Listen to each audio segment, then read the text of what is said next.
بسم اللہ الرحمن الرحیم۔ آپ صلی اللہ علیہ وآلہ وسلم کی عمر 35 سال ہوئی تو مکہ میں زبردست سیلاب آیا۔ قریش نے اس سیلاب سے محفوظ رہنے کے لیے ایک بند باندھ رکھا تھا، مگر یہ سیلاب اس قدر زبردست تھا کہ بند توڑ کر کعبہ میں داخل ہو گیا۔ پانی کے زبردست ریدے اور پانی کے اندر جمع ہونے کی وجہ سے کعبہ کی دیواریں میں شگاف پڑ گئے۔ اس سے پہلے ایک مرتبہ یہ دیواریں آگ لگ جانے کی وجہ سے کمزور ہو چکی تھیں، اور یہ واقعہ اس طرح ہوا تھا کہ ایک مرتبہ کوئی عورت کعبہ کو دھونی دے رہی تھی کہ اس آگ میں سے ایک چنگاڑی اڑ کر کعبہ کے پردوں تک پہنچ گئی۔ اس سے پردوں کو آگ لگ گئی اور دیواریں تک جل گئیں۔ اس طرح دیواریں بہت کمزور ہو گئی تھیں۔ یہی وجہ تھی کہ سیلاب نے ان کمزور دیواروں میں شگاف کر دیے۔ سیدنا ابراہیم علیہ السلام نے کعبہ کی جو دیواریں اٹھائی تھیں وہ 9 گز اونچی تھیں۔ ان پر چھت نہیں تھی۔ لوگ کعبے کے نذرانے وغیرہ لاتے۔ یہ نذرانے کپڑے اور خوشبوؤں وغیرہ ہوتی تھیں۔ کعبے کے اندر جو کنواں تھا یہ سب نذرانے اس کنویں میں ڈال دیے جاتے تھے۔ کنواں اندرونی حصے میں دائیں طرف تھا۔ اس کو کعبے کا خزانہ کہا جاتا تھا۔ کعبے کے خزانے کو ایک مرتبہ ایک چور نے چرانے کی کوشش کی۔ چور کنویں میں ہی مر گیا۔ اس کے بعد اللہ تعالیٰ نے اس کی حفاظت کے لیے ایک سانپ کو مقرر کر دیا۔ یہ سانپ کنویں کی منڈیر پر بیٹھا رہتا، کسی کو خزانے کے نزدیک نہیں آنے دیتا تھا۔ قریش اس سے خوف زدہ رہتے تھے۔ اب جبکہ کعبہ کی دیواروں میں شگاف پڑ گئے اور نئے سرے سے اس کی تعمیر کا مسئلہ پیش آیا تو اللہ تعالیٰ نے ایک پرندوں کو بھیجا، وہ سانپ کو اٹھا کر لے گیا۔ یہ دیکھ کر قریش کے لوگ بہت خوش ہوئے۔ اب انہوں نے نئے سرے سے کعبہ کی تعمیر کا فیصلہ کر لیا اور پروگرام بنایا کہ بنیادیں مضبوط بنا کر دیواروں کو زیادہ اونچا اٹھایا جائے۔ اس طرح دروازے کو بھی اونچا کر دیا جائے گا تاکہ کعبہ میں کوئی داخل نہ ہو، صرف وہی شخص داخل ہو جسے وہ اجازت دیں۔ اب انہوں نے پتھر جمع کیے۔ ہر قبیلہ اپنے حصے کے پتھر الگ جمع کر رہا تھا۔ چندہ بھی جمع کیا گیا۔ چندے میں انہوں نے پاک کمائی دی، ناپاک کمائی نہیں دی۔ مثلا طوائفوں کی آمدنی سود کی کمائی کا مال غصب کر کے حاصل کی گئی دولت چندے میں نہیں تھی۔ پاک کمائی انہوں نے بلا وجہ نہیں دی۔ ایک خاص واقعہ پیش آیا تھا جس سے وہ اس نتیجے پر پہنچے تھے کہ اس کام میں صرف پاک کمائی لگائی جائے گی۔ واقعہ یوں تھا کہ ایک قریش سردار ابو وہاب اور عمر بن عابد نے جب یہ کام شروع کرنے کے لیے ایک پتھر اٹھایا تو پتھر اس کے ہاتھ سے نکل کر پھر اسی جگہ پہنچ گیا جہاں سے اسے اٹھایا گیا تھا۔ اس پر قریشی حیران اور پریشان ہوئے۔ آخر وہب کھڑا ہوا اور بولا، اے گروہ قریش، کعبہ کی بنیاد میں سوائے پاک مال کے کوئی دوسرا مال شامل مت کرنا۔ بیت اللہ کی تعمیر میں کسی بدکار عورت کی کمائی، سود کی کمائی یا زبردستی حاصل کی گئی دولت ہرگز شامل نہ کرنا۔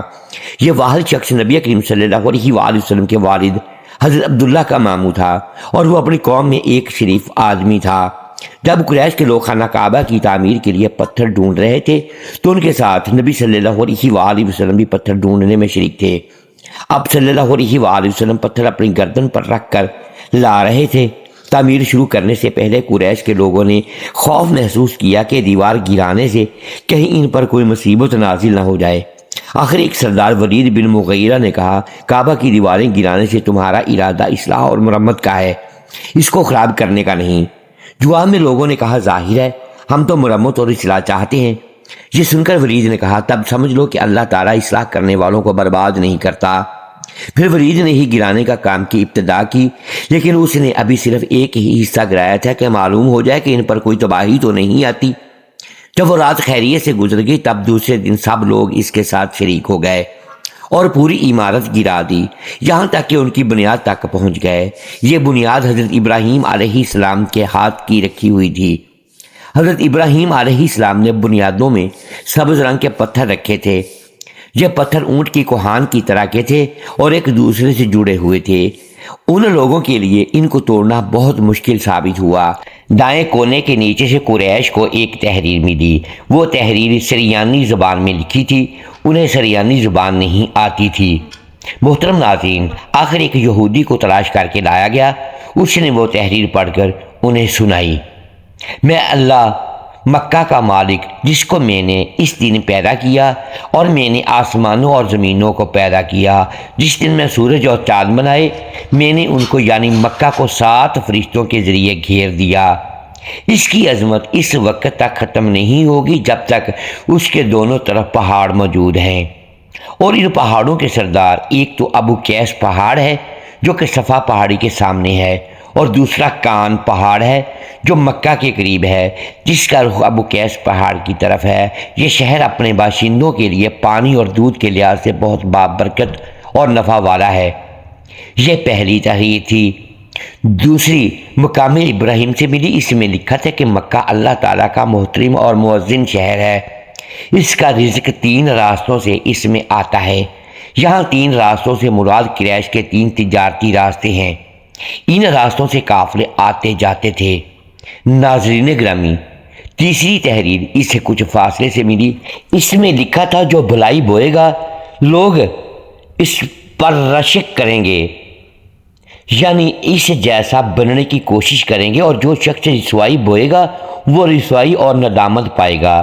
تم برائیاں کر کے بھلائی کی آس لگاتے ہو، ہاں یہ ایسا ہی ہے جیسے کیکر یعنی کانٹے دار درخت میں کوئی انگور تلاش کرے۔ یہ تحریر کعبہ کے اندر پتھر پر کھودی ہوئی ملی۔ کعبہ کی تعمیر کے سلسلے میں قریش کو پتھروں کے علاوہ لکڑی کی بھی ضرورت تھی، چھت اور دیواروں میں لکڑی کی ضرورت تھی۔ لکڑی کا مسئلہ اس طرح حل ہوا کہ ایک جہاز عرب کے ساحل سے آ کر ٹکرا گیا۔ آج اس مقام کو جدہ کا ساحل کہا جاتا ہے، پہلے مکہ کا ساحل کہلاتا تھا، اسی لیے مکہ کا قریب ترین ساحل یہی تھا۔ ساحل سے ٹکرا کر جہاز ٹوٹ گیا۔ وہ جہاز کسی رومی تاجر کا تھا۔ اس جہاز میں شاہ روم کے لیے سنگ مرمر، لکڑی اور لوہے کا سامان لے جایا جا رہا تھا۔ قریش کو اس جہاز کے بارے میں پتہ چلا کہ یہ لوگ وہاں پہنچے اور ان لوگوں سے لکڑی خرید لی۔ اس طرح چھت کی تعمیر میں اس لکڑی کو استعمال کیا گیا۔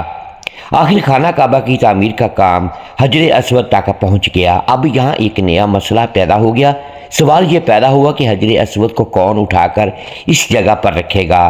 ہر قبیلہ یہ فضیلت خود حاصل کرنا چاہتا تھا۔ یہ جھگڑا اس حد تک بڑھا کہ مرنے مارنے تک نوبت آ گئی۔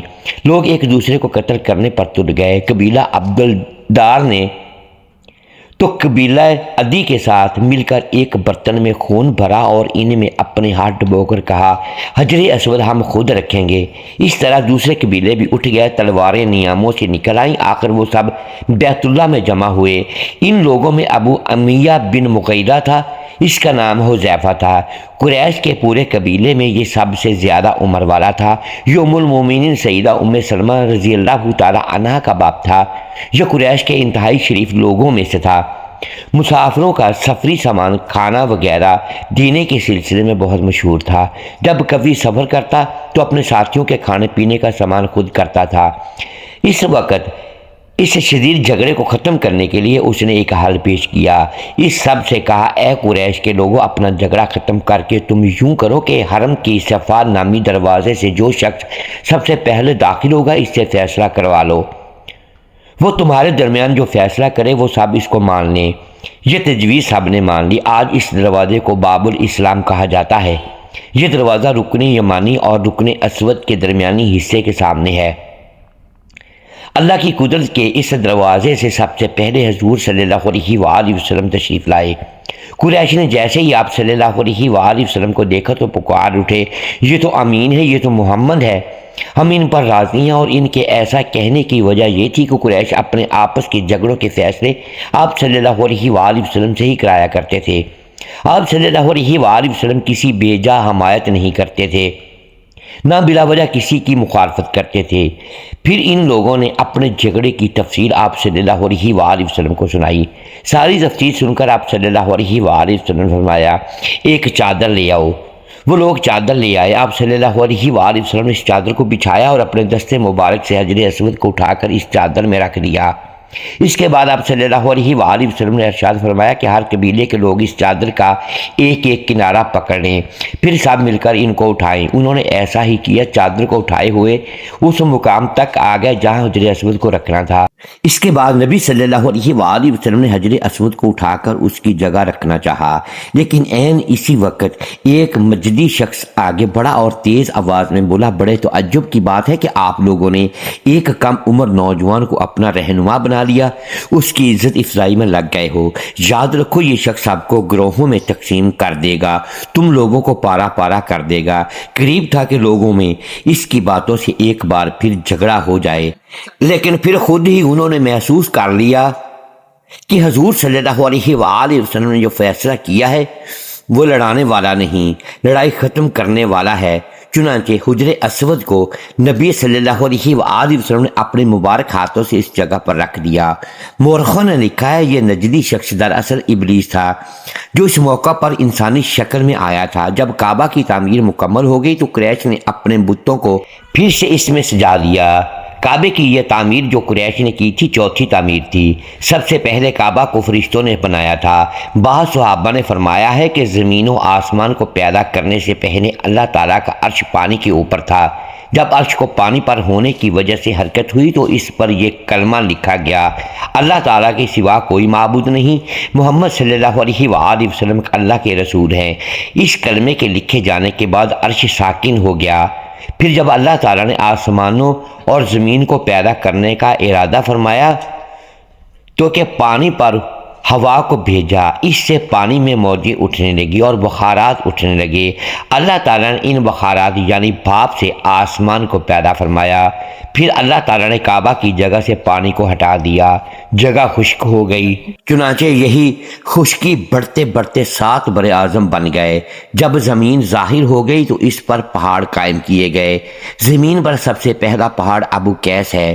پھر اللہ تعالیٰ نے فرشتوں کو حکم دیا، فرمایا زمین پر میرے نام کا ایک گھر بناؤ تاکہ آدم کی اولاد اس گھر کے ذریعے میری پناہ مانگے، انسان اس گھر کا طواف کرے جس طرح تم نے میرے عرش کے گرد طواف کیا ہے، تاکہ میں ان سے راضی ہو جاؤں۔ فرشتے نے حکم کی تعمیل کی۔ پھر حضرت آدم علیہ السلام نے خانہ کعبہ کی تعمیر شروع کی۔ اس کے بعد حضرت ابراہیم علیہ السلام نے کعبہ کی تعمیر کی۔ اس طرح قریش کے ہاتھوں یہ تعمیر چوتھی بار ہوئی۔ محترم ناظرین، امید ہے آج کی یہ ویڈیو آپ کو پسند آئی ہوگی۔ ناظرین گرامی، اگر ہم اس ویڈیو میں الفاظ کی درستگی دانستہ یا دیدہ دانستہ درست نہیں کر پائے تو ہم آپ سے معذرت خواہ ہیں اور اللہ کے حضور معافی کے طلبگار ہیں۔ ناظرین گرامی، ویڈیو کو لائک کیجئے، چینل کو سبسکرائب کیجئے اور بیل آئیکن پریس کر دیں تاکہ ہر نئی آنے والی ویڈیو آپ تک بر وقت پہنچ سکے اور ہماری حوصلہ افزائی ہوتی رہے۔ اگلی ویڈیو تک کے لیے اجازت دیجیے گا۔ شکریہ۔ اللہ حافظ۔